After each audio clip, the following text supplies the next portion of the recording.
And last one. Go, kid. Here's page 67E, shows the limit as x approaches 3, where 1 over x minus 3 minus 6 over x squared minus 9. 1 over x minus 3, and all of that subtract? Oh, sorry, no. Subtract, like, negative in the middle, like subtract. Yeah. And then separate, like, Yep. 1 over x squared minus 9. I tried this one like so many times, I just could not get it. Okay, it's good to know. The limit as x approaches 3 of 1 over x minus 3 subtract, comma, 1 over x squared minus 9. Start practicing what you're saying. You could also say you could put brackets in if you needed to. Okay, so guys, you first have to look at the question.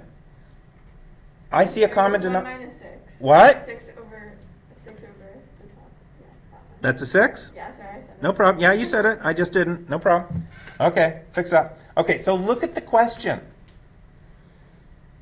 Does it look like a factoring question? No. Does it look like a rationalizing question? No. Does it look like a substitution question? No. It looks like a common denominator question. That's what it looks like. This is what I see. Do you see what I see? That's what I see. Anyone else see what I see? You need to start seeing things in easier forms. So I see a common denominator question. So I'm going to want to do this. That's how I see it, kids. It's not that big and scary to me. So, however, before I do that, I'm going to remember my grade 11 a little bit. And x squared minus 9 is a difference of squares. So I can make things a little bit easier if I factor that first. I'm going to start using brackets.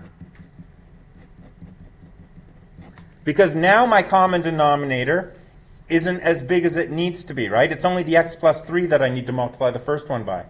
And this is left over from grade 11. You should remember this from your rational expressions. So the limit as x approaches 3, and certainly there's a lot of these questions in the secondary option review. The more I think about the secondary optional review, the more it shouldn't be optional. Make sure you get it done. There's a lot of good algebra in there. So that's my common denominator.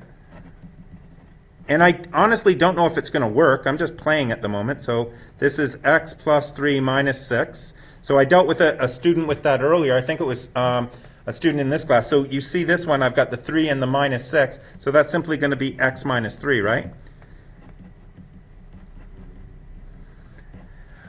Guess what I didn't even do to start off with this one? I didn't even check to see if it was indeterminate. That could be a problem. Let's see. 0, 0, 1 over 0. That's not indeterminate. That's funny.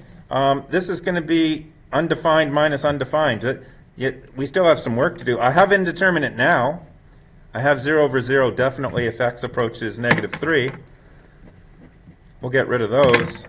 And we're going to get activate the limit, and it's going to be 1 over 6.